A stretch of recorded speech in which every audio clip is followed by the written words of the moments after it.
Brilliance Audio presents Soho Angel by Greg Keane, performed by Simon Vance.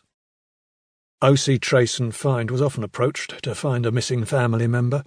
Usually a couple of photographs and a description of the subject accompanied the briefing. In Emily Ridley's case, neither photos nor description were necessary. Half the nation knew when and, more significantly, with whom she had disappeared.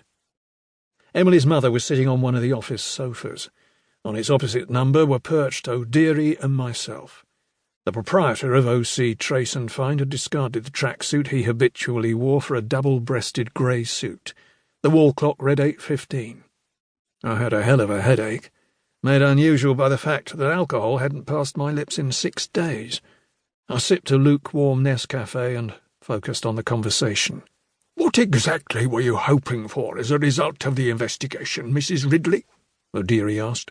"Several organisations have attempted to locate Emily over the years." Pam Ridley had short iron-grey hair and a face latticed with lines and creases. She replied in an accent forged in one of the less fashionable London boroughs. "They've tried to locate Castor Greaves. He was famous. Him wasn't. I want to know what happened to her, that's all." "You think that your daughter may still be alive?" Pam Ridley shook her head. "She'd have found a way to let me know if she was, especially when her dad died. I want you to find out where she is." O'Deary nodded. The fat man was usually up for taking any job that paid the daily rate. I could understand his reluctance over this one. The chances of finding Emily Ridley in any condition after 22 years were slim, and her mother didn't look like a woman with the resources to fund a lengthy investigation. "I've got the cash, if that's what you're worried about," she said, as though reading my mind. "Uncle Rory left me a packet in his will." "I think Mr. Charles was more thinking about the likelihood of a successful outcome," I said, making my first proper contribution to proceedings. "Emily was last seen in 1995, Mrs. Ridley. If missing people don't turn up within the first 6 months, they frequently don't turn up at all." Pam Ridley's mouth tightened and she folded her arms. "If you don't want my money, then there's those that do," she said, a comment that focused O'Deary's mind immediately.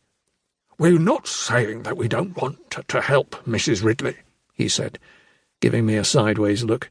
"Just that we're trying to understand your specific goals." "Well, you know now. Are you up for it or what?" "Of course. We'll give you a new client form and take a retainer at the end of our meeting. As a matter of interest, what made you decide to approach O.C. Trace and Find?" Pam nodded in my direction. "Kenny found that girl who went missing a couple of years ago," she said, "and he sussed who killed Blimp Baxter." Although they had brought a fair degree of press interest, the cases in question hadn't been unqualified successes. This was a fact that Pam Ridley had overlooked, or was determined enough to ignore. "You haven't had any contact with your daughter whatsoever since she was last seen at the Emporium Club in Archer Street on the, O'Deary consulted his notes.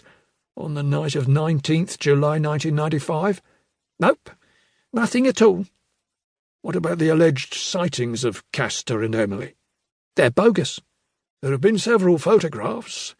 The one in Goa did bear a very strong—" "Have either of you got kids?" Pam interrupted. O'Deary and I shook our heads in unison. "Well, the thing is that you've got a bond with them. When it's gone, when they've gone, you feel it in your guts." As if to emphasise the point, Pam Ridley patted her midriff. "I knew that night something had happened to Em, without being told," she said, "and that I weren't going to see her again, leastways not alive.